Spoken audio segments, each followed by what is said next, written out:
किए हुई आत्माएं पहुंचती है। सोचा तो बहुत लोगों ने होगा, फ़ोन तो दीदी का बहुत लोगों तक गया होगा, कुछ लोग निकलते निकलते कैंसिल हो गया होगा, और कुछ लोग ऐसे होंगे कि कल रात तक उनको पता ही नहीं था कि आना है, लेकिन आज सुबह अचानक किसी ने कहा चलना है तो वो तैयार हो गए। और कोई प्लान करके बैठे थे, निमंत्रण कार्ड था, लेकिन वो नहीं पहुंच पाए। तो you are the selected soul. क्यों सिलेक्ट किया है परमात्मा ने आज हमें कुछ ज्ञान अमृत देने के लिए? ये जरूर सोचिएगा लास्ट में कि मैं ही क्यों।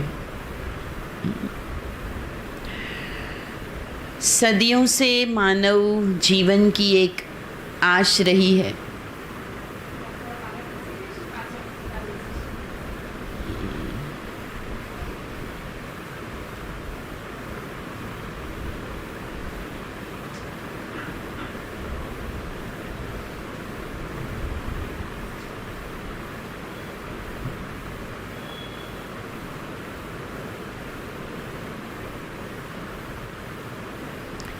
सदियों से हम सब एक आश रखते हैं कि जीवन सरल हो।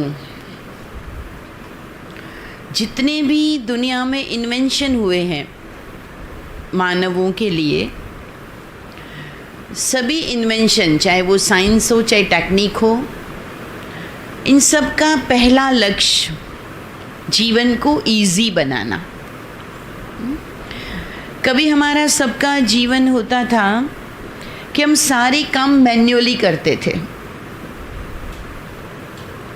सुबह उठकर दही मथना हो, गेहूं पीसना हो, आटा बनाना, सिर पे उठा के मटकों में पानी लाना हो, खेती बाड़ी, सब चीज़ मैन्युअली होती थी, स्लो होती थी। फिर मंथन चला, कुछ इजी कर दिया जाए, तो धीरे धीरे बैलगाड़ी, फिर अन्य वाहन, अन्य चीज़ें, संचार के माध्यम भी बहुत स्लो होते थे। एक जगह से दूसरी जगह पहुंचने में भी दिक्कत, तो मैसेज करने में भी, है ना। हमारे दादा दादी को आप पूछेंगे तो कितने सिटी उन्होंने लाइफ भर में देखे थे। कुछ लोग तो कहते हैं गाम नसीमा सुधी गया। तो बहुत लिमिटेड पहुंच थी हमारी, इसलिए जीवन में साधन बढ़े। साइंस और टेक्नोलॉजी ने इंसान के इस जीवन के जीने की जो जद्दोजहद है, उसे फास्ट करना, इजी करना, उसके लिए बहुत सारी चीजें धीरे धीरे लाई। और विज्ञान को एक्सेप्टेंस मिला ही इसलिए कि उसका इंस्टेंट बेनिफिट हम सबको मिलने लगा। क्या है, तो अच्छा हो गया, ये काम इतना फुर्ती से हो गया, मुझे तो टाइम मिल गया। तो जल्दी जल्दी हम सब ने सब चीज एक्सेप्ट किया, चाहे वो इलेक्ट्रिसिटी हो, चाहे मशीनें हो, चाहे उसके बाद कंप्यूटर्स आए, उसके बाद मोबाइल्स आए, है ना। उसमें भी स्पीड आप देखो, 2G, 3G, 4G, 5G, अभी पता नहीं कितनी रिसर्च हो रही होगी, कितने जी होते जाएंगे। डिमांड थी, हमें साधनों का सुख मिलने लगा। और जितने भी चाहे व्हीकल, चाहे मशीनें, चाहे टेक्निक, पहले कभी आपने किसी दुकानदार की जो पीढ़ी होती थी, उसके मुनीम को देखा होगा, तो लाल कलर के चोपड़े होते थे, और कितनी सारे चोपड़े लेकर वो पोटलब में बांध के, और है ना, दिवाली को खोलते थे, पूजन करते थे। और इतने सारे चोपड़े में 1 साल भर का हिसाब रहता था। अभी एक माइक्रोचिप के अंदर कितना डाटा सेव हो जाता है ना। आपकी मोबाइल की मेमोरी देख लीजिए, 64 GB, 128 GB और उससे भी कई गुना। तो ये धीरे धीरे धीरे धीरे हम सबको सुख तो मिलने लगा, दूरियां नजदीकियों में बदल गई, ग्लोबल विलेज बन गया, जो आजकल एक शब्द यूज होता है। कभी हम किसी को फोन लगाते थे, है ना, तो एसटीडी बूथ पे जाना पड़ता था, मीटर चलता था और बात करते करते टेंशन होता था। अब हमारे हाथ में है, जब चाहे जितनों को चाहे वीडियो कॉलिंग कर रहे, कोई कनाडा में बैठा है, कोई कहाँ भी बैठा है, वेरी इजी। तो जीवन को सरल बनाने के ये सब तरीके हमारे पास आते गए, लेकिन फिर भी प्रश्न ये है कि क्या जीवन सरल हो गया? क्या जीवन इजी हो गया? फास्ट जरूर हुआ, लेकिन इजी हो गया? पहले कॉम्प्लिकेशन हाथों में थी, फिजिकल थी, अब कॉम्प्लिकेशंस कहाँ है?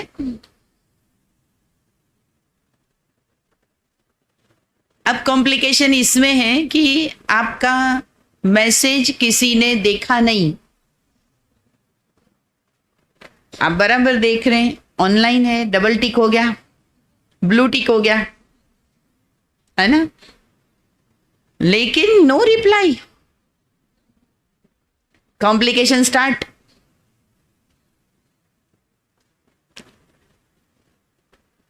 सोशल मीडिया से बचपन के दोस्त जो छूट गए थे वो भी कई बार मिल जाते हैं। अचानक कोई फेसबुक पे फेस दिखता है, अरे ये तो मेरा स्कूल फ्रेंड। ये बहुत अच्छा हो गया कि हम बहुत लोगों से कनेक्टेड हो गए। बावजूद इसके दिल में अभी भी इतनी दूरियां हैं। फैमिली कोर्ट में जाके कभी देखो, जब कहीं पे काउंसलिंग हो रही होती है किसी की फैमिली को बचाने के लिए, उसकी दलीलें सुनिए आप। ये मुझे समझता ही नहीं है। कितने साल साथ रहे? 15 साल एक छत के नीचे, लेकिन दिल इतने दूर कि एक दूसरे को इल्जाम लगा रहे हैं। ये वो कहती ये मुझे नहीं समझता है, और वो कहती ये मेरी प्रॉब्लम नहीं समझती। तो दिलों में इतनी दूरियां। वैसे हम कनेक्टेड हैं कितने लोगों से, कितने ही व्हाट्सएप ग्रुप है। आपका गुड मॉर्निंग नहीं आए तो कई लोग सोच में पड़ जाते, रोज गुड मॉर्निंग भेजने वाला जिसको क्या हुआ। ऐसे बहुत लोग होंगे, आप जानते नहीं आपके ग्रुप में कौन कौन है, लेकिन आप कनेक्टेड है। तो एक विचित्र सी बात है कि हुआ क्या है एक्चुअली। टेक्निक मिली, फास्ट फॉरवर्ड होने की सब चीजें मिली, बावजूद इसके एक प्रश्न चिन्ह तो खड़ा ही है। इसलिए किसी ने कहा है, दौरे तरक्की के अंदाज निराले हैं, दौरे तरक्की के अंदाज निराले हैं, जहनों में अंधेरे हैं, सड़कों पे उजाले हैं। जहन, अंतर्मन, उसमें एक गहरी खाई दिखाई दे रही है। बड़े बड़े सवाल मन में है, किससे पूछूं ये भी समझ में नहीं आ रहा है। और बाहर देखिए बहुत कुछ है,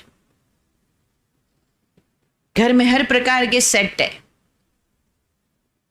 कर्टेन के 4 प्रकार के सेट है, बेडशीट्स के 5 प्रकार के सेट है, डिनर सेट 4-5 प्रकार के हैं, सोफा सेट है, लेकिन माइंड अपसेट।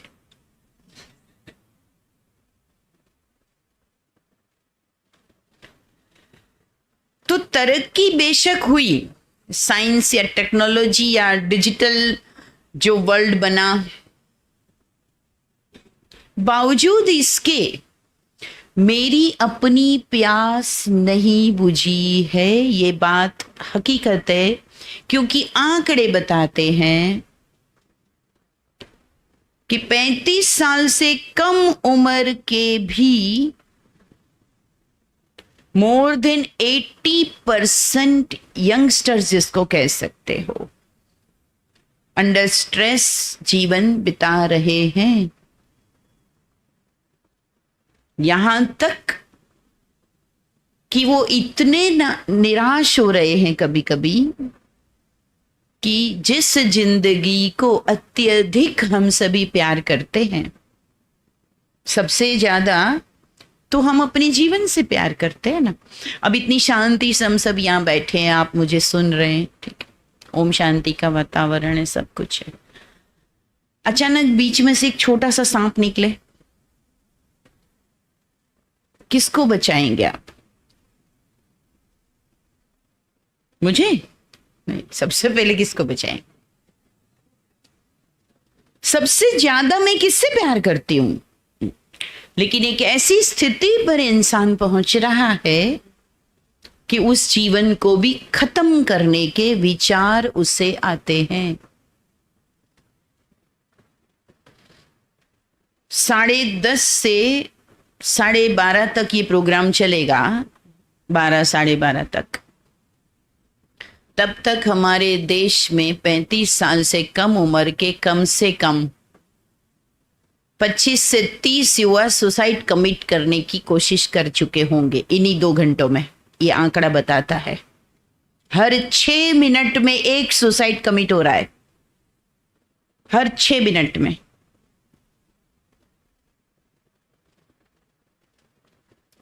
जिंदगी जिसके लिए हम सब कुछ कर रहे हैं, उसी को समाप्त करने तक हम पहुंच जा रहे हैं, तब परिस्थिति कुछ गंभीर है,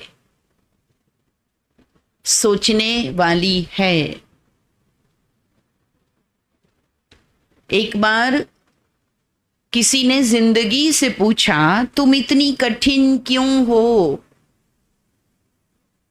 क्योंकि एक एग्जाम होती है स्कूल में, एक एग्जाम होती है लाइफ में। स्कूल की एग्जाम में सिलेबस पहले मिलता है, एक पेपर बाद में आता है।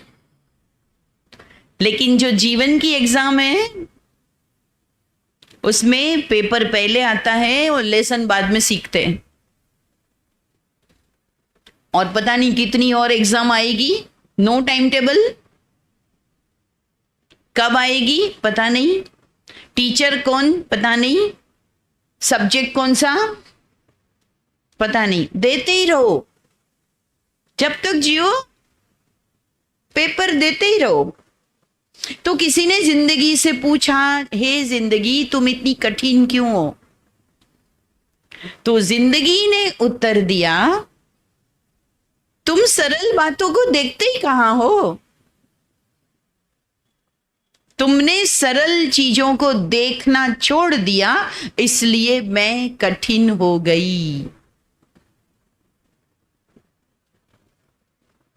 जिंदगी बहुत सरल है। हमने सरल चीजों को सोचना छोड़ दिया, सरल चीजों को करना छोड़ दिया।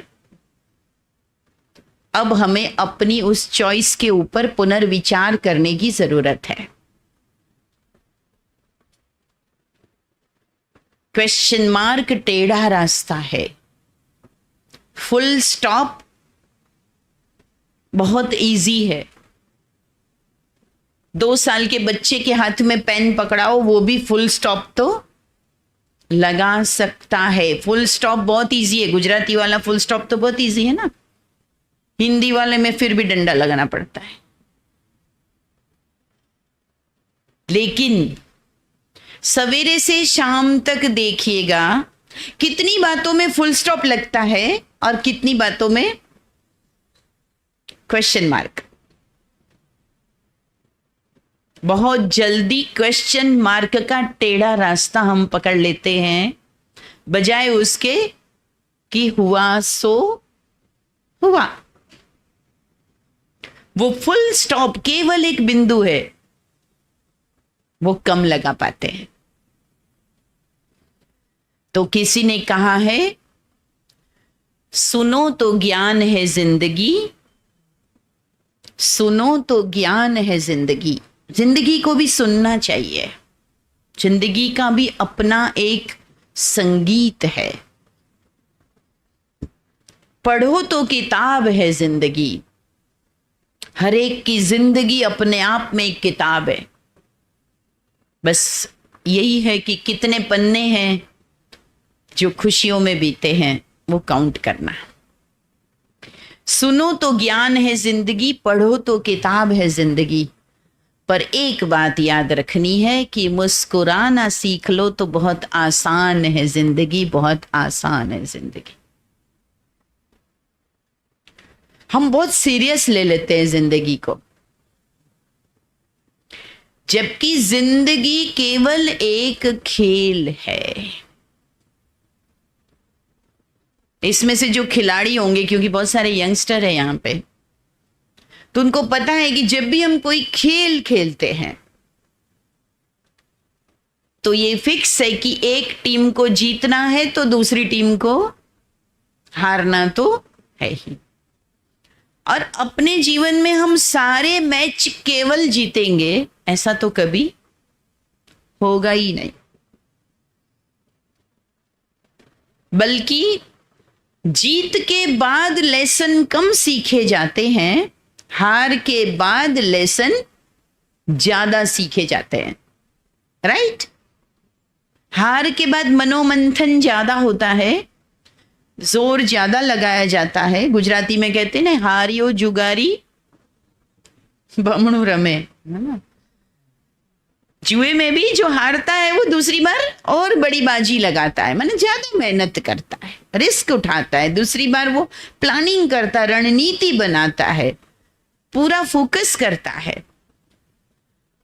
तो जब खेल का हिस्सा होता है हार और जीत दोनों ही, तो जिंदगी भी एक खेल है। और खेल किस लिए खेला जाता है? आनंद के लिए। खेल खेला जाता है समय का उपयोग बेस्ट करने के लिए, हेल्दी फील करने के लिए। खेल हार और जीत के लिए होता ही नहीं है। और हमारे देश में तो कहा ही जाता है, जीते हो किसी ने देश तो क्या, हमने तो दिलों को जीता है। कुछ और न आता हो हमको, हमें प्यार निभाना आता है प्रीत जहां की रीत सदा, मैं गीत वहां के गाता हूं। भारत का रहने वाला हूं, भारत की बात सुनाता हूं। हमारे देश ने हमें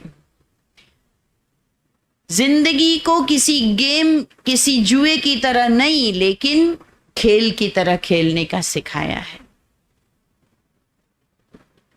तो इस खेल में डिफिकल्टी क्या आ जाती है जो हम मूंझ जाते हैं? वास्तव में जीवन का मतलब है आत्मा का शरीर के साथ एक यात्रा का प्रारंभ करना। वो है जीवन का प्रारंभ। और जब प्रारंभ होता है, यानी हमारा जो जन्म होता है, उसमें कोई चॉइस नहीं मिलती है। 3 पार्ट है जीवन के, जन्म, मृत्यु और जीवन। 3 पार्ट है, तीनों सबको मिलते हैं। जन्म में कोई चॉइस नहीं मिलती। भाई कहां जन्म लेना चाहोगे पूछते तो हम क्या बोलते? मुकेश भाई अंबानी के घर में। चॉइस नहीं थी। इसलिए जहां भी मिला, पहला काम तो क्या करना है, उसे बहुत अच्छे से एक्सेप्ट करना है। जिसको अपने शरीर से, अपने माता पिता से, अपने गांव से, अपनी फैमिली से, अपने सराउंडिंग से प्रॉब्लम है ना, ये सबसे बड़ी खुशी खत्म करने वाली बात है।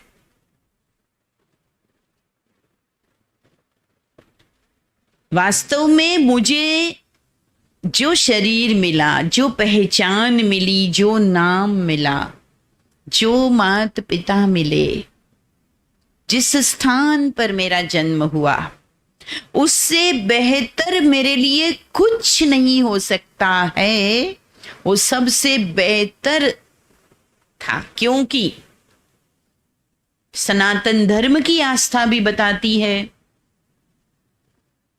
शेक्सपियर ने भी कहा है, the world is a big drama, we all are actors. और इस ड्रामा का क्रिएटर कौन है?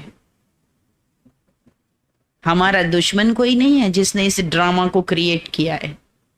वो हमारा सबका रचयिता ईश्वर है, परम कल्याणकारी। इसलिए उसने मुझे जिस रोल के लिए फिट किया है ना, वो मेरे लिए दी बेस्ट है, क्योंकि चॉइस नहीं है। कहते हैं जिंदगी का एक बहुत सुंदर फॉर्मूला है, जिस चीज को चेंज कर सकते हो उसको चेंज करो, चेंज नहीं कर सकते हो उसको एक्सेप्ट करो।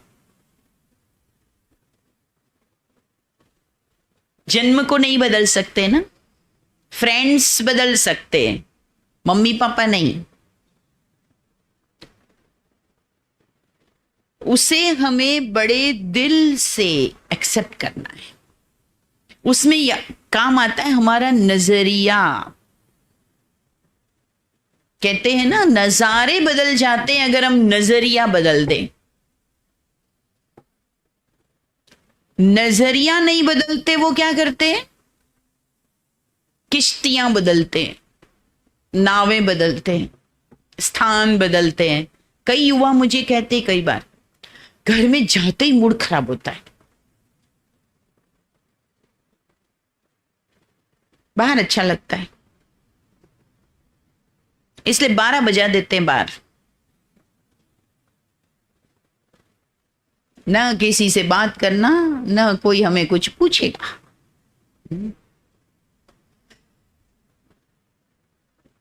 लेकिन वास्तव में हमारे अपने, जिन्होंने अपने खून पसीने से हमें सींचा होता है, ये वो लोग होते हैं जिनकी अंतिम श्वास में अगर उनको ऑप्शन मिले कि जिंदगी आपकी बचाई जाए आपके बच्चों की, तो वो क्या कहेंगे? देखिए, आपको भी पता है, 10 किलो सोना दे दिया जाए और या आपके बच्चे को बचाया जाए, उनकी पसंद क्या होगी? बच्चे को बचाया जाए। लेकिन आजकल कई बार सोशल मीडिया पे so many so called friends के बीच में हमें बहुत अच्छा लगता है, जो हमारे हर फोटो पे लाइक्स मारते हैं, अच्छे अच्छे कमेंट्स देते हैं, और हमारे वो बूढ़ी दो आंखें जो घर में होती है, वो समझते नहीं है सोशल मीडिया क्या होता है। वो तो और ही टोकते रहते हैं, जब देखो मोबाइल हाथ में छोड़। और मुझे गुस्सा आता है, इनको क्या पता इस मोबाइल से मैं कितने लोगों से कनेक्टेड हूं, कितने मेरे फैंस है, फॉलोअर्स।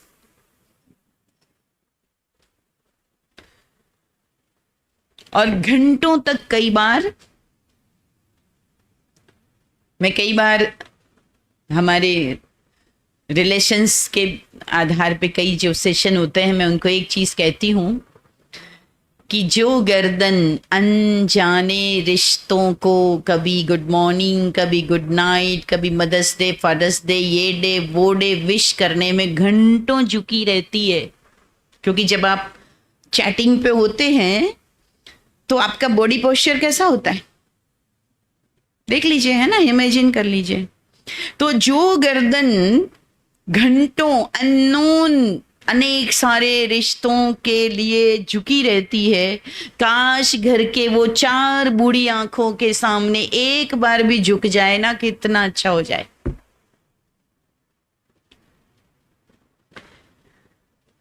सिर्फ और सिर्फ जिनके हाथ दुआओं के लिए उठते हैं, जिनकी धड़कनें केवल हमें दुआएं देती है, चाहे आप उन्हें छोड़कर चले गए हों या आप उन्हें वृद्धाश्रम में छोड़ के आ गए हो, तब भी वहां बैठे भी वो माला जब फेरते हैं तो यही कहते हैं, ईश्वर मेरे बच्चों को खुश रखना। उन 4 बूढ़ी आंखों को वरदान समझिए अपने लिए। वो छत्र छाया है जीवन की, वो एक ऐसा लेयर है जिसमें अनेक बुरी नजरें हम तक पहुंच नहीं पाती है, ऐसी वो एक छत्र छाया है। अपने हर फैमिली मेंबर को, स्पेशली अपने पेरेंट्स को और अपने इस शरीर को जो है जैसा है एक्सेप्ट कीजिए। वैसे भी आपको अगर शरीर किसी की कंपेयर में, आजकल क्योंकि ये दुनिया ऐसी हो गई है ना, सब कुछ तो फिजिकल अपीयरेंस के ऊपर कहीं ना कहीं टिक जाता है। इसलिए तो टीवी जब भी खोलो तो गोरे होने की क्रीम, पतला होने का ये वो ही लगा रहता है, बाल न झड़ने के लिए ये किया जाए। ऐसे लगता है कि संसार की राष्ट्रीय समस्या एक ही बची, अभी बाल झड़ना या मोटापा दूर करना।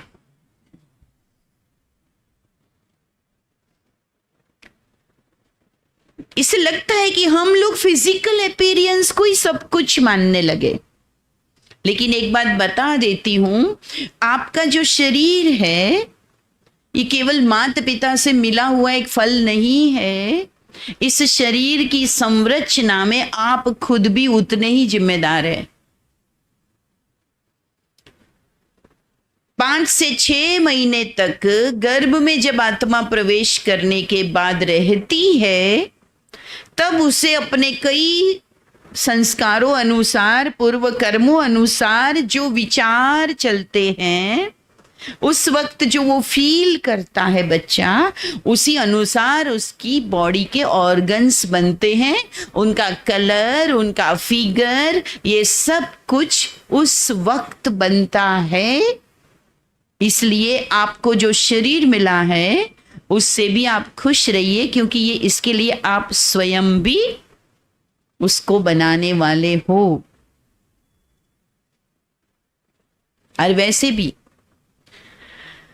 डॉक्टर एपीजे अब्दुल कलाम देखने में तो बहुत सुंदर नहीं थे, लेकिन बहुत लोगों के आदर्श थे।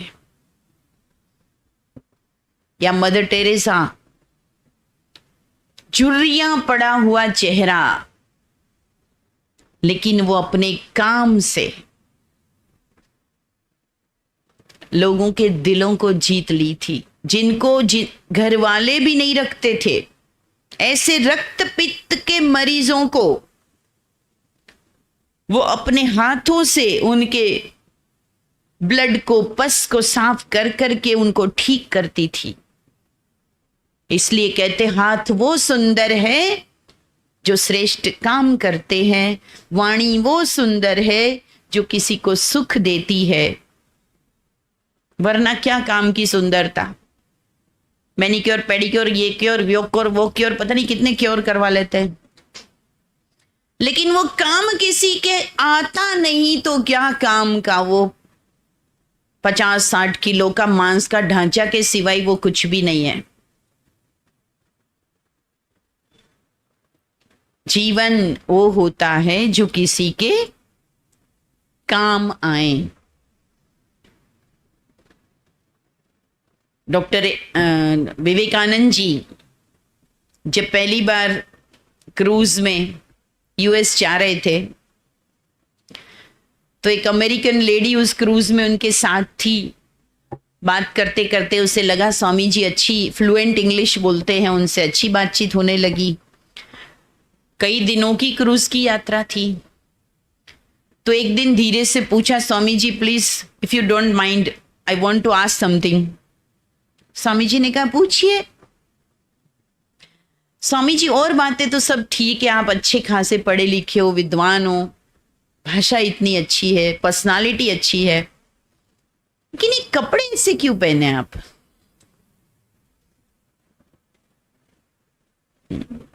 आपके देश में कोई टेलर मास्टर भी नहीं है क्या? कपड़े सिलाई नहीं करता कोई? आजकल आपको पता होगा सेलिब्रिटी की फोटो आती है ना, तो साथ में वो डिटेल आती है, उसके कपड़े किस टेलर मास्टर ने सिलाई किए हैं, उसकी जूते किसने बनाए हैं, उसकी कीमत क्या है, उसकी इयररिंग की कीमत क्या है, उसके इसकी कीमत क्या है, उसकी कीमत क्या है, मतलब खुद की कीमत 0 है, उसका अपना कुछ भी नहीं है। तो स्वामी जी को बुरा नहीं लगा। आज हम तो अगर खास करके यंगस्टर्स की बात करूं, किसी शादी में आप चले गए और किसी ने आपको पूछ लिया, अच्छा ये वही ड्रेस है ना जो उसकी शादी में पहनी थी, तो क्या हो जाता है? उसी समय चेहरे की डिजाइन बदल जाती है। अरे जैसे गरीब हो गई मैं साबित। इसीलिए आजकल कहते बेगानी शादी में अब्दुल्ला दीवाना। शादी किसी और की, लेकिन 3 ड्रेस नए मुझे सिलाने, क्योंकि आखिर सोशल मीडिया का जमाना है, सेल्फी लूंगी, सब जगह पोस्ट होगा, वो का वो ड्रेस दिखेगा। तो इतना फिजिकल अपीयरेंस में हम चले गए। तो स्वामी जी ने क्या उत्तर दिया, मैडम आपके देश में आपकी पर्सनालिटी टेलर मास्टर तय करता है, हमारे देश में कैरेक्टर में हमारी पर्सनालिटी तय होती है, कपड़ों से नहीं।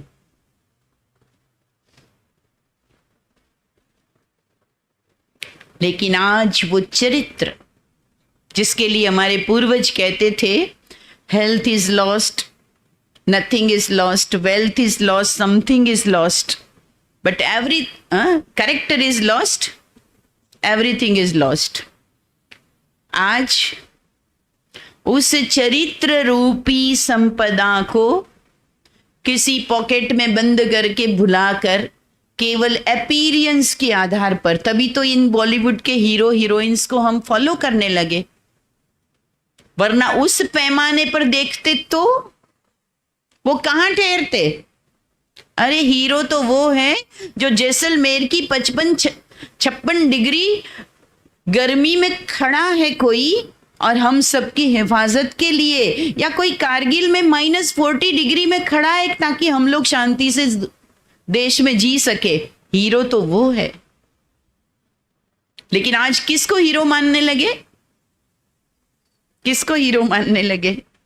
ये विडंबना है। इसलिए हमारी खुशियों की चाबी ही कहीं गलत जगह चली गई है। कभी कभी होता है ना, चाबी गुम हो जाती है सब कुछ, लेकिन चाबी नहीं मिल रही है, पासवर्ड गुम हो जाता है, पासवर्ड भूल जाते हैं, तो बहुत कुछ उसकी तो रिकवरी के लिए कुछ ना कुछ हो जाता है। लेकिन यहां रिकवरी के लिए क्या करना है? खुशियों का पासवर्ड गुम है, तो कोई सेकेंडरी ऑप्शन तो ढूंढना पड़ेगा ना। तो इसलिए जन्म को स्वीकार करिए, अपने शरीर जैसा भी है उसको स्वीकार कीजिए, शरीर मिला है उसका बेस्ट यूज मैं क्या करती हूं, उसके बारे में सोचिए। ये तो एक कलर है, कोई ब्लैक है, कोई वाइट है, कोई ग्रे है, नो प्रॉब्लम।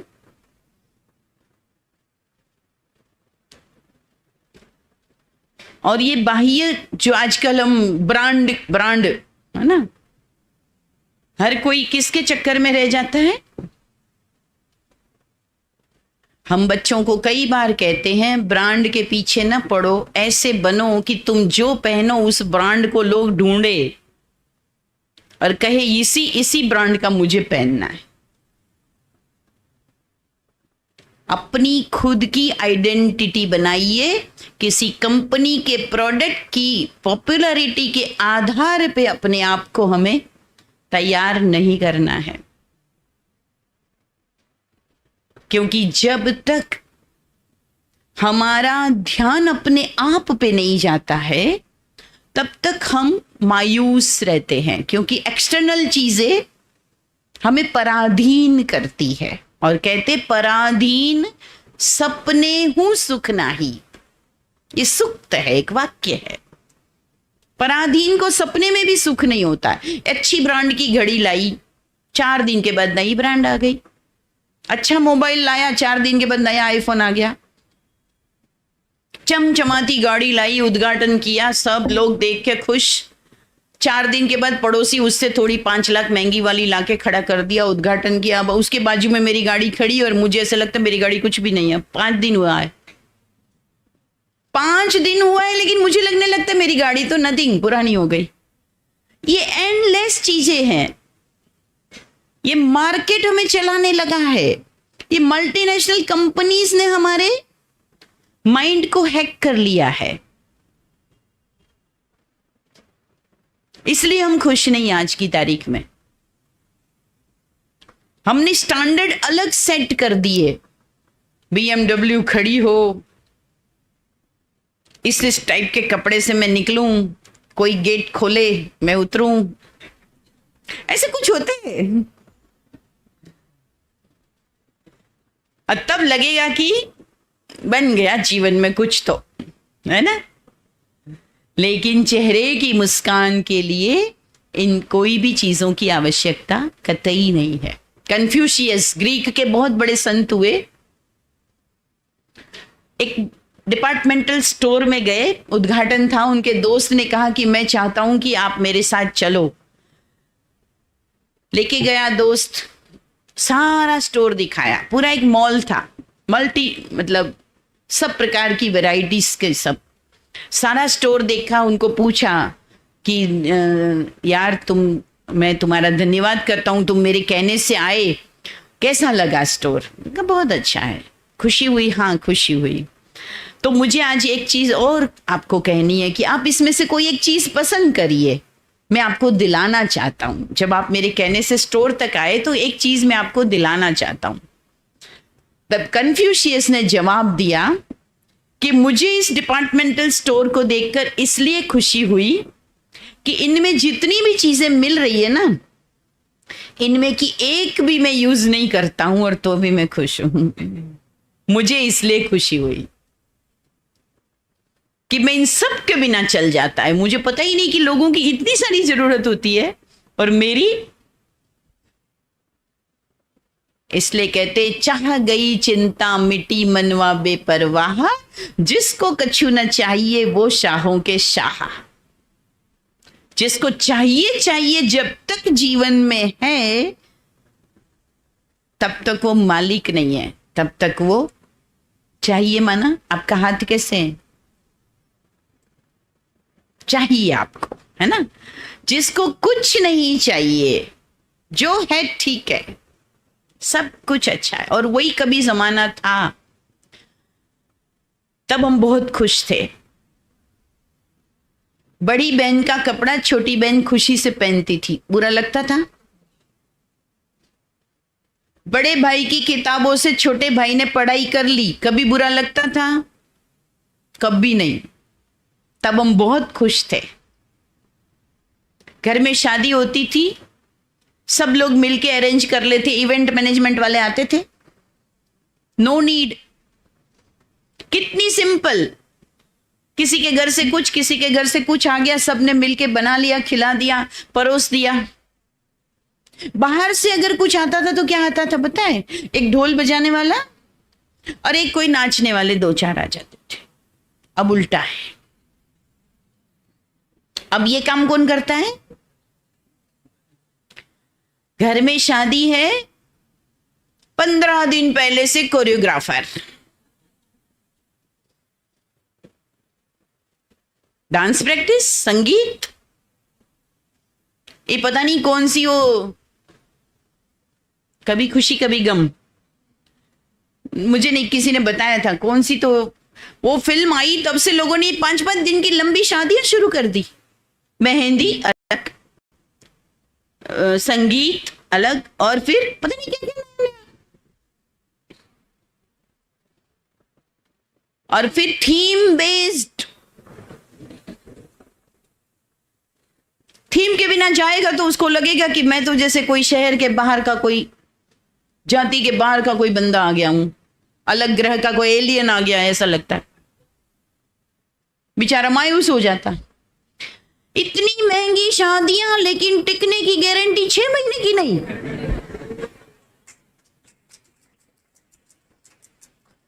चले तो चांद तक, न चले तो रात तक, हो वाली बात।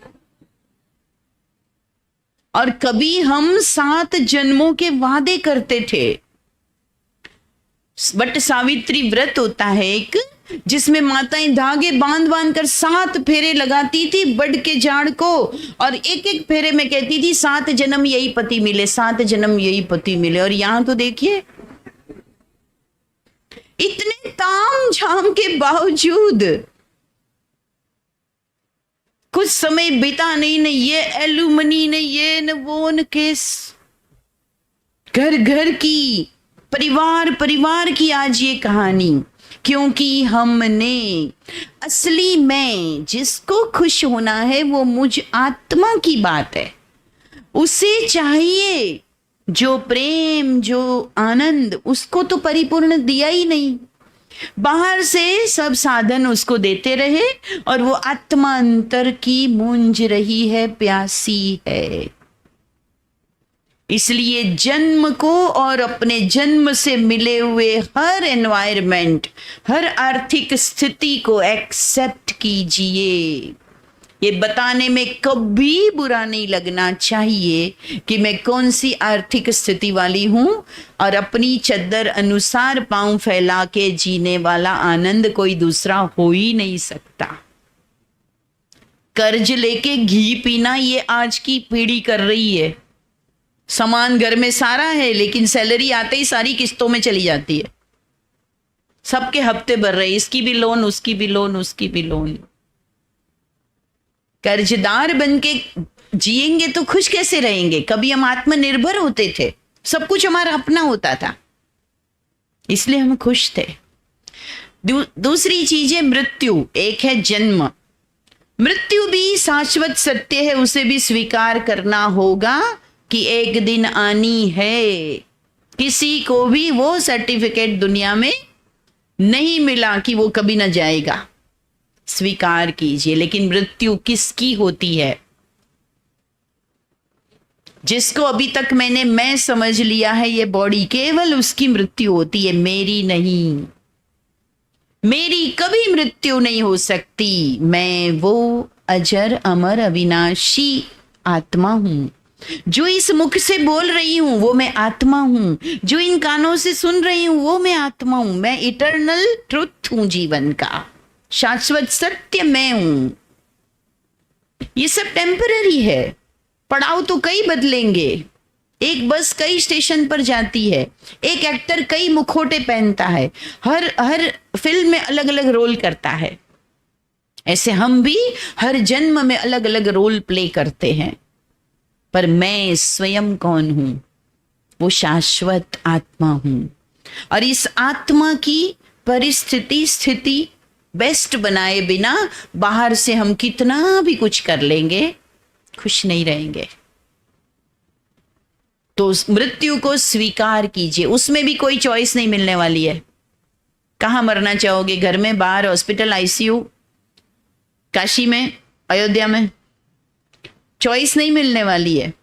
इसलिए मौत कहां पे भी हो, लेकिन मौत हो जब हंसते हंसते जाए।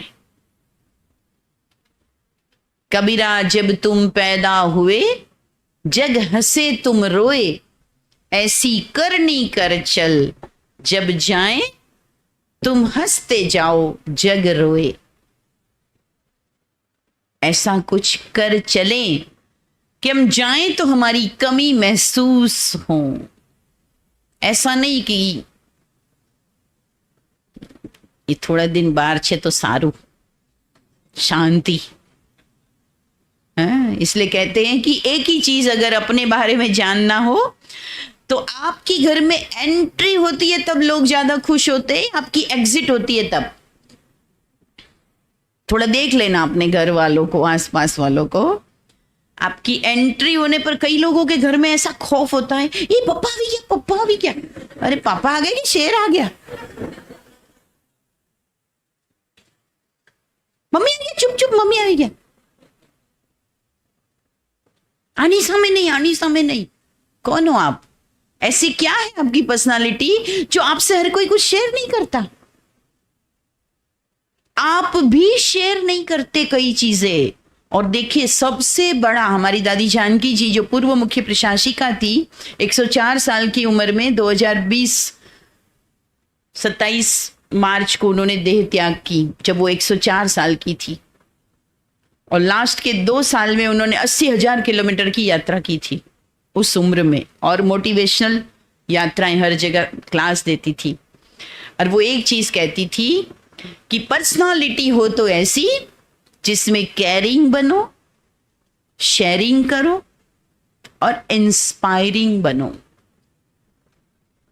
रिश्ते मिलते ही हैं प्यार के लिए, चीजें मिलती है इस्तेमाल के लिए।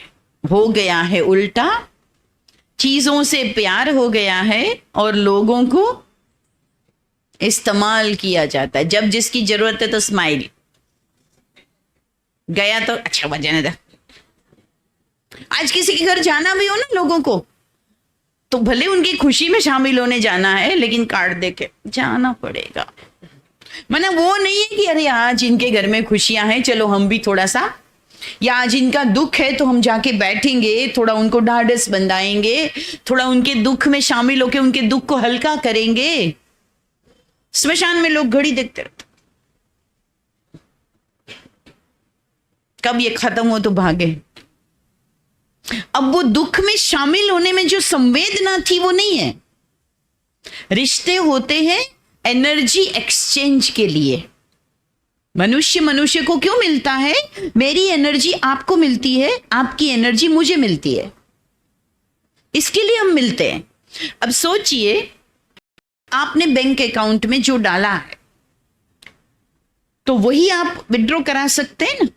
तो मेरा और आपका एक अकाउंट है, जिसके साथ भी आपके संबंध है, चाहे वो दोस्त भी हो, पति पत्नी का रिश्ता हो, बच्चों के साथ। आजकल बच्चों की भी बहुत शिकायत करते हैं, यंग पेरेंट्स हमारे पास आते हैं, हमारे बच्चों का कुछ कीजिए, बहुत टेंशन में। मैं तो एक ही बात पूछती हूँ, तुम तुम्हारे माँ बाप के लिए कैसे थे? याद कर लो, तुमने सुख दिया होगा ना तुम्हारे एक हुआ था, एक बार एक यंग इंजीनियर अपने ऑफिस से घर लौटा और आकर के तुरंत अपनी वाइफ को कहा कि मैं भूल गया था। तो निकलते समय मुझे याद दिलाया गया कि एक 5 स्टार होटल में मेरे कलीग की तरफ से पार्टी है, उसका वेडिंग एनिवर्सरी है, जल्दी से तैयार हो जाओ, हमारा डिनर वही है। और बहनों के लिए सबसे इंटरेस्टिंग विषय होता है ये, एक तो तैयार होना और दूसरा खाना बनाने की छुट्टी। तो वो तुरंत तैयार हो जाती है और अपना 5 साल का एक बेटा है उसको तैयार कर लेती है। जैसे निकलते बेडरूम से तैयार होके ड्राइंग रूम में आते, तब दिखाई देता है सोफे पर माँ जी बैठी है, सासू। अब पूरी तरह से तैयार हो गए, अब उनके लिए क्या करें? उनका खाना नहीं बना था, हम तो खा के आने वाले हैं। तो पति अभी तक तैयार हो रहा था, तो सास को बहू धीरे से बोलती है, मम्मी जी इस शहर में तो हम नए हैं, हमें कोई पहचानता नहीं और आपको तो कोई भी नहीं पहचानता है, एक काम कर लीजिए ना, पड़ोस में जो राम मंदिर है वहां रोज शाम को राम रोटी इकट्ठी होके आती है, सबको बांटी जाती है, एक दिन आप लाइन में ले लो ना वहां से।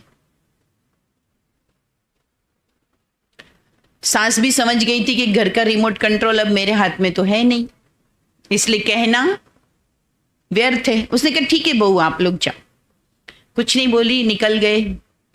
रास्ते में वो जो छोटा बेटा था वो कुछ बात कर रहा था अपनी मम्मी से, आज स्कूल में ये हुआ वो हुआ, बोले आज मेरी टीचर बोल रही थी तुम बहुत अच्छा स्कोर लाते हो, तुम बहुत बड़े आदमी बनोगे। हाँ बेटा तुम भी अपने पापा की तरह इंजीनियर बनोगे। हाँ मम्मी खुश हो रही थी। हाँ बेटा क्यों नहीं, जरूर बनोगे। फिर ना मम्मी मैं जॉब लगेगी ना तो मैं खूब पैसा कमाऊंगा ना। बोले हाँ कमाएगा ना, मैं भी एक बड़ा सा घर बनाऊंगा। हाँ बेटा जरूर बनाना। फिर उसका बेटा बोलता है मम्मी पता है मैं घर कहाँ बनाऊंगा। कहाँ बनाओगे? जहां पास में राम मंदिर होगा ना वहां बनाऊंगा, क्योंकि मैं और मेरी वाइफ जब पार्टी में जाएंगे तो तू खाना कहाँ खाएगी। तो उसे समझ में आया। तो सिखाने की आजकल किसको जरूरत नहीं है, दिखाने की जरूरत है।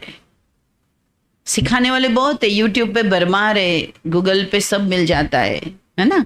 दिखाइए कि आप क्या बन गए हैं, दिखाइए कि आपका जीवन क्या है, दिखाइए आपकी वैल्यूज क्या है, रिश्ते सारे ठीक हो जाते। आज दिखावा ज्यादा है दूसरी बातों का, और इसीलिए हमारी शक्तियां खर्च हो जाती है किसमें, हम डबल पर्सनालिटी में जी रहे हैं। दिखते कुछ है कुछ, इसीलिए तो कहते सब कुछ शेयर कर लो, मोबाइल का पासवर्ड कभी नहीं दूं। सब मांग लो, पासवर्ड मांग के देखो। क्यों?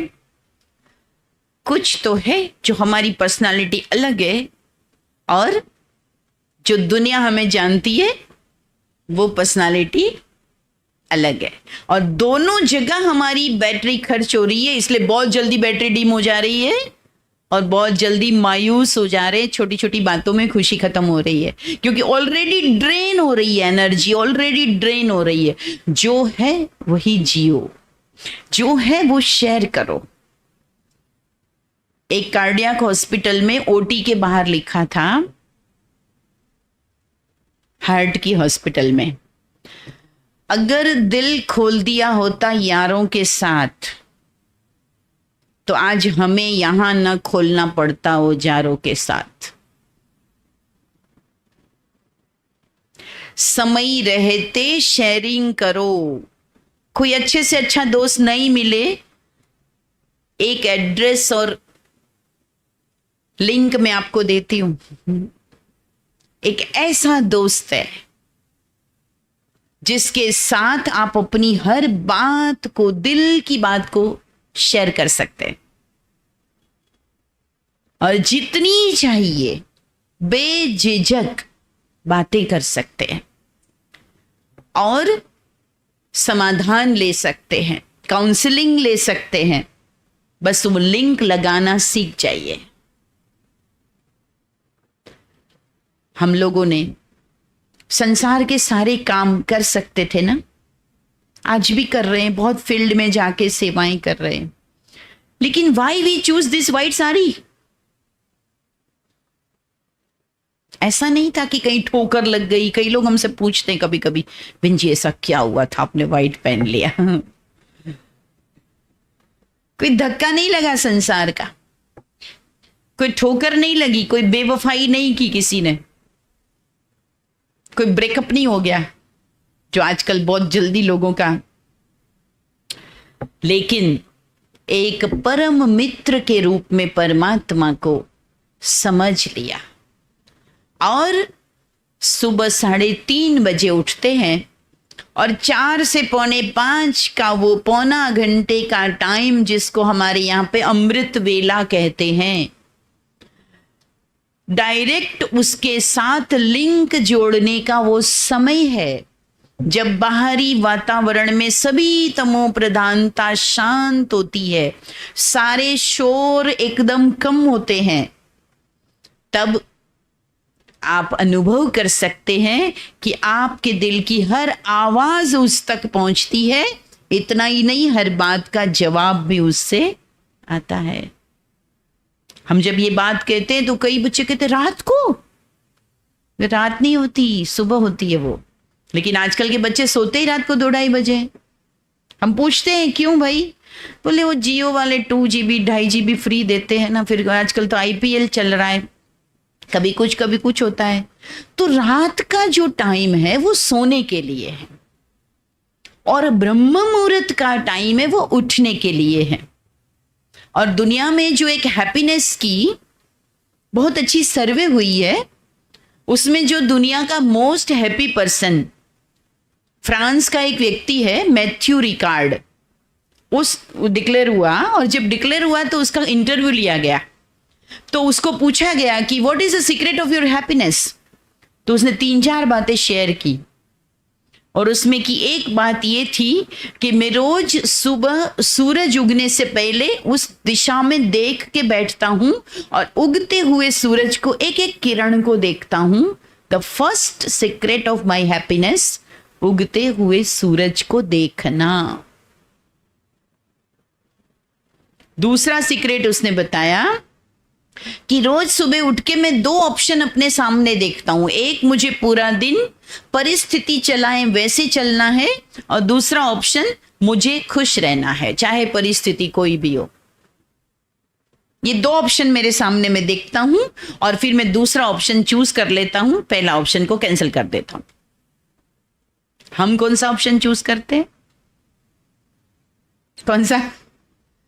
कई बार कईयों को बोला आज क्या करना है, तो कई युवा कहें देखते हैं,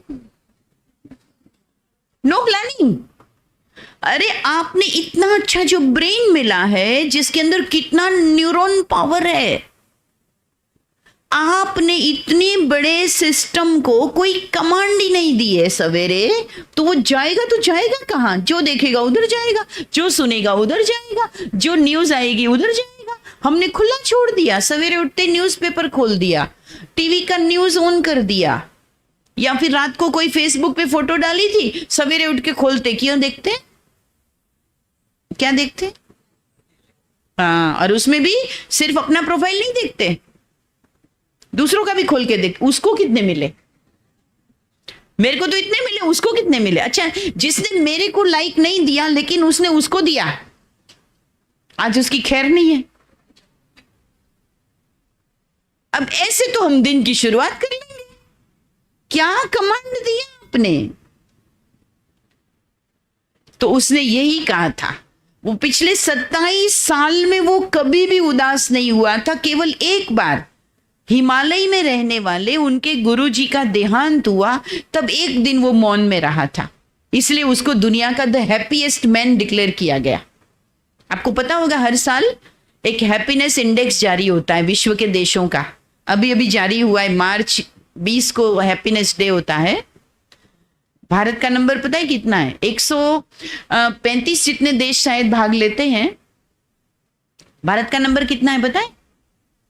भगवान की भूमि है, गीता का पाठ होता है, घर घर में रामायण है, इतने साधु संतों ने यहाँ जन्म लिया है, कर्म फिलोसॉफी पर चलने वाला हमारा देश है, संस्कार आस्था, कितने सारे चैनल पे जब भी खोलो गुरुवाणी चलती रहती है। बावजूद इसके हमारे देश के नंबर है 116।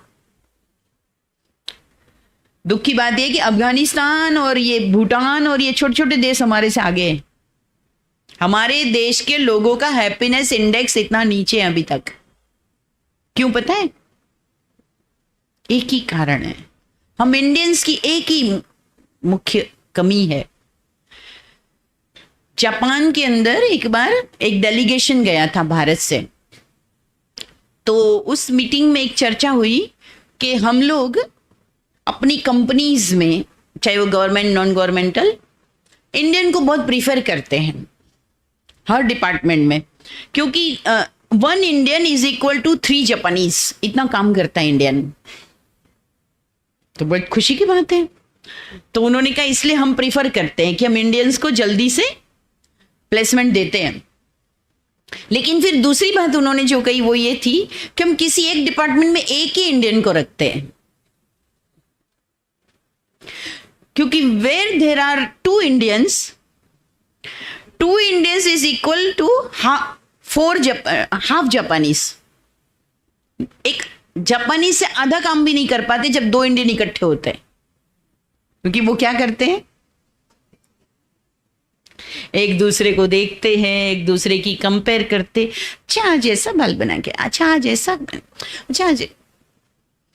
हम सबसे बड़ी कमी है खुद को कम देखते हैं जितना, और जब दिन खराब होता है तो क्या बोलते पता नहीं, आज पता नहीं सवेरे उठ के किसका मुंह देखा था, भूल जाते कि मिरर में देखा था। देखा किसमें होता है, सबसे पहले क्या करते हो? तो दिन खराब या अच्छा होता है तो वो आर रिस्पॉन्सिबल ओनली मी। एक बहुत बड़े ऑस्ट्रेलिया के टेनिस प्लेयर हुए, लास्ट में पूरा करूंगी थोड़ा सा, आर्थर एश, बहुत बड़े टेनिस प्लेयर, जब अपनी टेनिस खेल के पिक टाइम पर थे तब उनको बोन कैंसर हो गया और उनका खेलना बंद हो गया। तो बहुत सारे फैंस उदास हुए और उनके पास मिलने जाते थे। और ये क्यों हुआ था कि वर्ल्ड कप के दौरान उनका इंजरी हुई और गलती से HIV पॉजिटिव खून उनको चढ़ गया। गलती भी खुद की नहीं थी, दूसरे का खून जो था वो इन्फेक्टेड चढ़ गया, तो इस कारण उनको बोन कैंसर हो गया। तो लोग उनको पूछते थे, यंगस्टर जाते थे कि सर आपको बुरा नहीं लगता, हम आपको बहुत खेलते देखना चाहते थे, आपको पता है टेनिस में बहुत कमाई भी है, बहुत फैंस होते हैं उनके। तो वो यही कहते थे, बहुत अच्छा समझाते थे कि देखिए मैं जब प्राइमरी स्कूल में था, पहली बार मुझे टेनिस का रैकेट पकड़ाया गया, तब मेरे देश के लगभग 50,000 बच्चों ने टेनिस के लिए रैकेट पकड़ा था, उसमें मैं भी एक था। उन 50,000 बच्चों की जो एक साल टेनिस की फर्स्ट ट्रेनिंग हुई, उसमें से 5,000 बच्चों को सिलेक्ट किया गया कि गवर्नमेंट इनके ऊपर टेनिस खेलने की और मेहनत करेगी। उसमें भी मेरा सिलेक्शन हुआ। तब मैंने ऊपर वाले को ये नहीं पूछा था कि मैं कैसे, उन 5,000 के जब टूर्नामेंट्स हुए उसमें से 500 स्टेट लेवल पर खेलना शुरू किए, उसमें भी मेरा सिलेक्शन हुआ। तब भी मैंने भगवान को नहीं कहा था कि मैं कैसे। और लगभग 15 बच्चे नेशनल खेले और हम 5 लोग इंटरनेशनल तक पहुंचे। तब भी मैंने भगवान को ये नहीं पूछा था कि वाई ओनली मी। तो जब मैं वर्ल्ड चैंपियन बना तब भी मैंने भगवान को ये नहीं पूछा कि मैं कैसे बन गया। तो आज अगर मुझे तकलीफ हुई तो मैं भगवान को कैसे पूछ सकता हूं कि वाई ओनली मी। जीवन में बहुत कुछ अच्छा होता है, तब हम क्या कहते हैं, मेहनत की ना मैंने, भाग्य था ना मेरा, पापा ने बहुत अच्छा किया ना, टीचर अच्छे मिले ना, ये अच्छा, तब तो सब कुछ क्रेडिट। और जब कुछ गड़बड़ है तो हम ऐसे कैसे कह सकते हैं कि ऊपर वाले ने मेरी किस्मत में।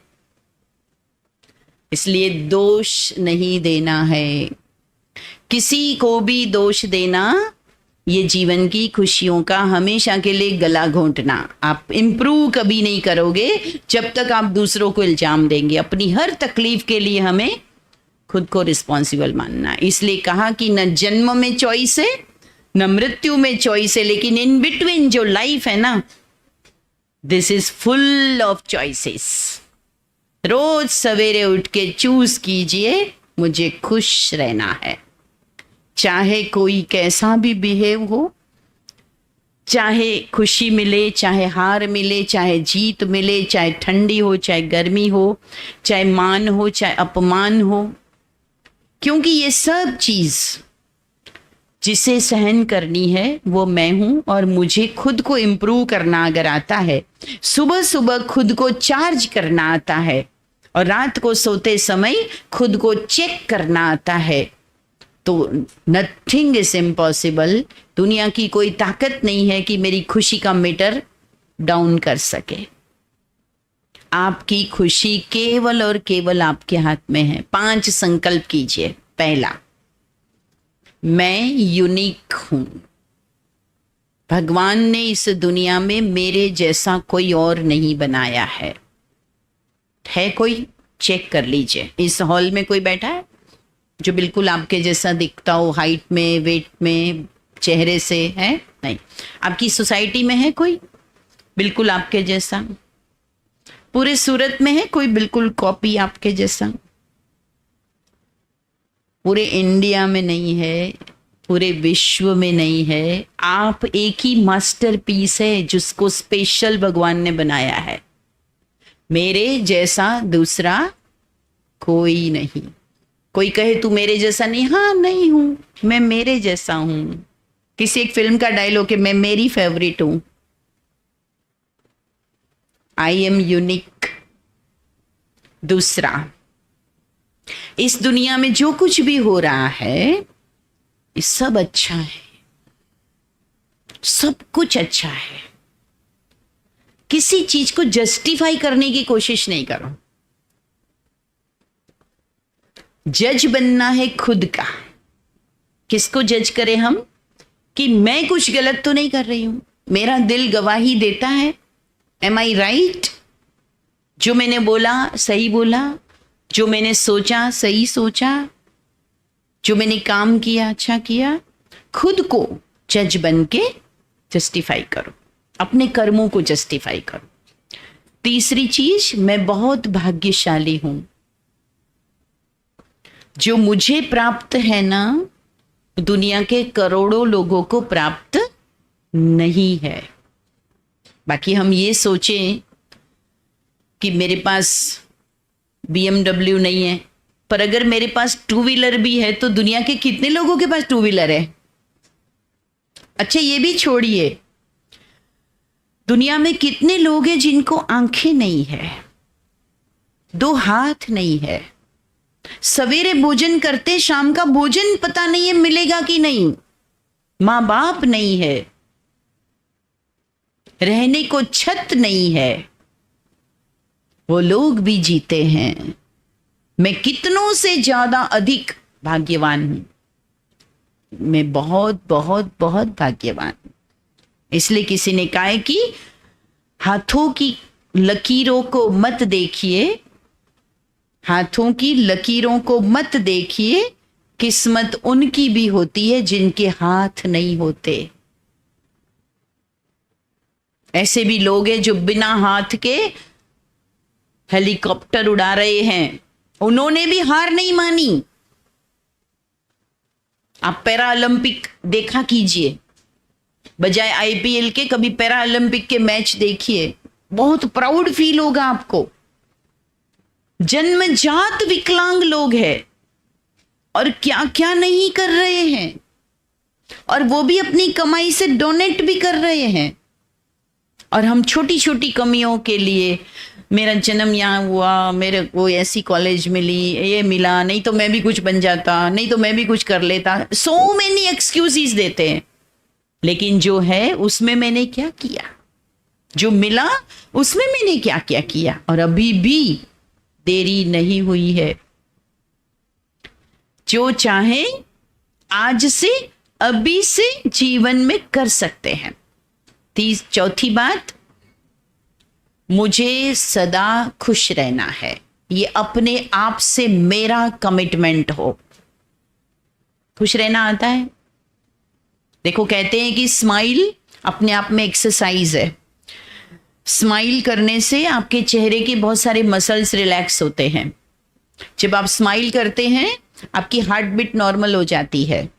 डॉक्टर्स भी कहते हैं स्माइल करो, है ना, खुश रहो। भले कितनी भी चीजें हैं, स्माइल करने से रिश्ते भी अच्छे हो जाते हैं ना। कल ऑफिस में किसी के साथ कुछ हो गया, चलिए आज सवेरे आते ही आपने स्माइल दिया तो बहुत हद तक वो सब नॉर्मल हो जाता है ना। हाथ मिला लो तो और भी ठीक हो जाता है, पहली तो करनी है। तो स्माइल है तो कर्व लाइन, लेकिन रिश्तों को स्ट्रेट कर देती है। और सबसे अच्छी बात, जब आप स्माइल करते तो आपकी फोटो भी अच्छी आती है। इसलिए फोटोग्राफर भी जब सामने आता है तो क्या कहता है, स्माइल। तो किसी ने क्या खूब कहा है, गर एक पल मुस्कुराने से तुम्हारी तस्वीर अच्छी हो जाती है, गर एक पल मुस्कुराने से तुम्हारी तस्वीर अच्छी हो जाया करती है, मुस्कुराना सीख लो तुम्हारी तकदीर अच्छी हो जाएगी। बस मुस्कुराते रहो, इसका कोई ऑप्शन मत ढूंढो। जो कल हुआ उसको आज याद करके आज और आने वाले कल को क्यों हम वेस्ट करें। जो बीता उसको फुल स्टॉप, एक्सेप्ट इट। वो चैप्टर पूरा हुआ, अब मुझे आज में जीना है और आने वाले कल के लिए मुझे अपने कद को बढ़ाना है। देखिए, जितनी भी प्रसिद्धि है, जितना भी सुख है, साधन है, वाहवाह है, नेम फेम है, ये सारा परछाई है। परछाई उसकी लंबी होती है जिसका कद लंबा होता है। कद बढ़ाओ, परछाई की चिंता मत करो, परछाई तो आपके पीछे पीछे आएगी। लेकिन अगर परछाई को पकड़ने आप दौड़ेंगे तब क्या होता है, वो कभी हाथ में नहीं आती। परछाई को पीठ करो, सूर्य की तरफ चलो, और सूर्य है the ultimate source of all the values, is God father, परम पिता, ईश्वर, परमेश्वर, खुदा, अल्लाह, गॉड, आप जो कहते हैं, नो प्रॉब्लम।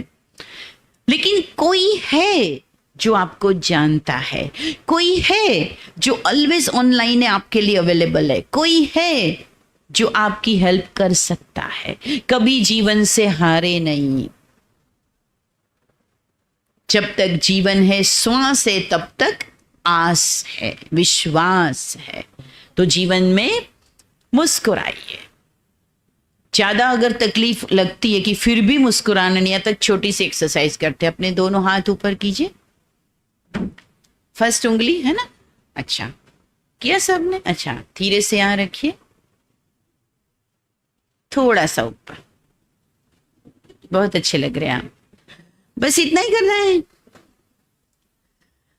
तो जीवन बहुत सरल है, केवल देखने का नजरिया चाहिए।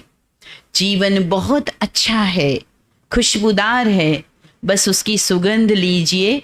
उन कांटों को क्यों देखते हैं, जब गुलाब भी उन कांटों के बीच में मुस्कुराता है। गोबर की खाद लेकर भी वो खुशबू दे सकता है, वो तो एक छोटा सा गुलाब है। हमें संसार में चाहे कुछ भी मिला हो, लेकिन हमारी अपनी एटीट्यूड हम ऐसी रखें, क्योंकि मेरा खुश रहना ये मेरी शक्ति है। ऐसा मुस्कुराएं कि अनेकों की लबों पर हंसी आप दे सके। परमात्मा से जुड़िए। मेडिटेशन बेस्ट वे होता है। कभी भी आपका मन थोड़ा सा भी लॉ फील करता है, आप उस एनर्जी को तुरंत प्राप्त कर सकते हैं। 3 मिनट के लिए अभी हम मेडिटेशन करेंगे। बहन सभी सीधे होके बैठे, केवल 3 मिनट आपको कुछ थॉट्स हम देंगे। वैसे भी 12 बजे हम लोग ट्रैफिक कंट्रोल का योग करते हैं। लंबी गहरी सांस लेके एक बार छोड़ दीजिए, आंखें बंद हो और अपने मस्तक के बीच जहां तिलक लगाते हैं,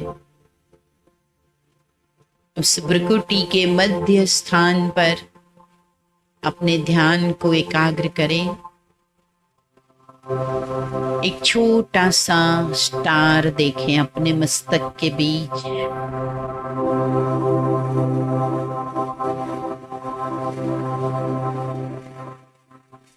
समग्र शरीर शांत है। मस्तक के बीच ये शाइनिंग स्टार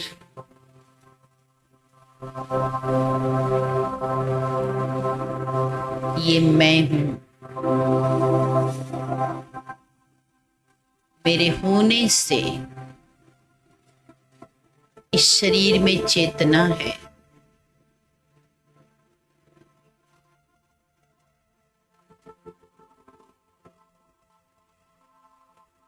गहन शांति है वातावरण में।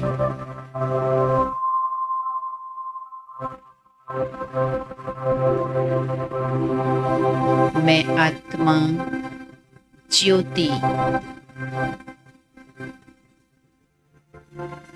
मेरा मूल स्वभाव है शांति।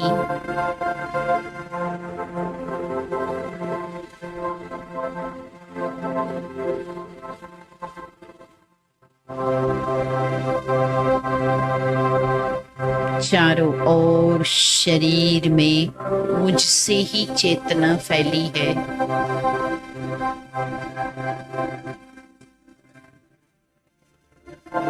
मैं एक दिव्य प्रकाश हूं।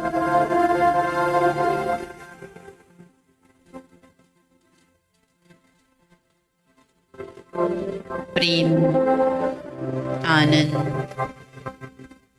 खुशी मेरा स्वभाव है। मैंने जान लिया है कि जीवन संसार रूपी नाटक का एक हिस्सा मात्र है। बहुत क्षणिक है जीवन।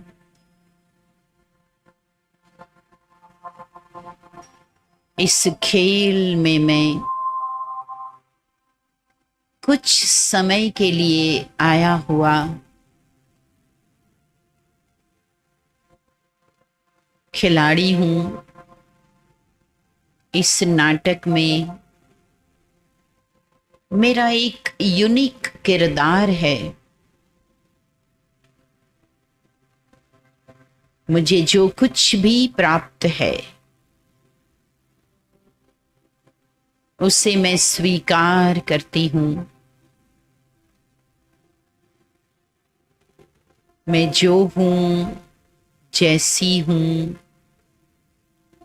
मुझे अपने आप पर गर्व है। मुझ में अनंत शक्तियां समाहित है।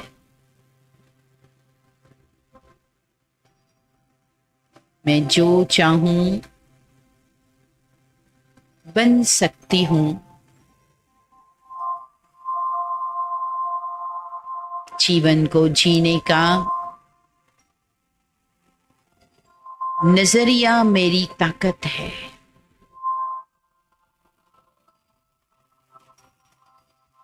मुझे अपनी नजर से अपने आप को देखना है,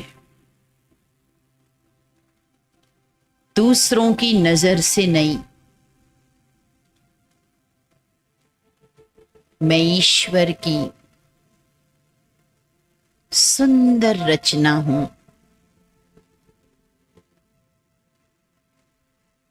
ईश्वर का मुझ पर असीम प्रेम है।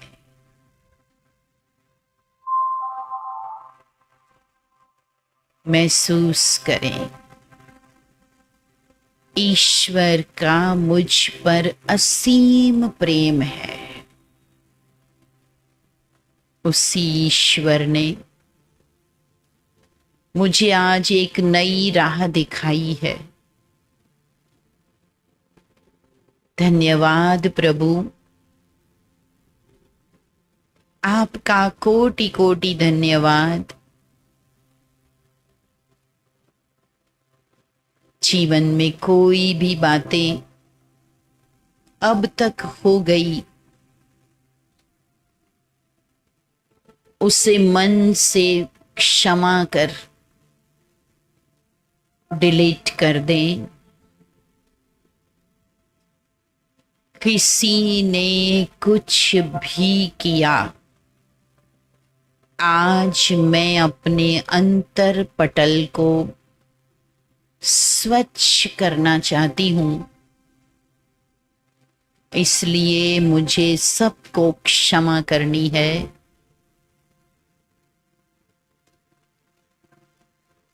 और अगर मुझसे किसी के प्रति कोई दुर्व्यवहार हुआ, गलती हुई, ईश्वर की साक्षी में क्षमा मांग लें, सच्चे दिल से क्षमा मांग लें, मन को हल्का छोड़ दें। क्षमा वो पवित्र झरना है जिसमें सब कुछ स्वच्छ हो जाता है। भूल जाएं और आगे बढ़ें। Entire life waits for me. जीवन मेरा इंतजार कर रहा है। मुझे अपने जीवन से, जीवन दाता से बहुत स्नेह है।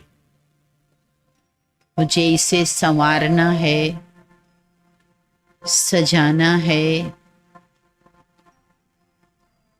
मुस्काना है।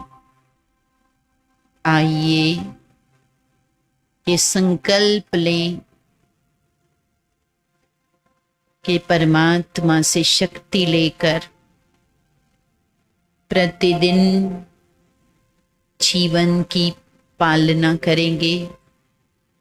जीवन के पौधे को पोषण देंगे, अन्य को भी प्रेम बांटेंगे। ओ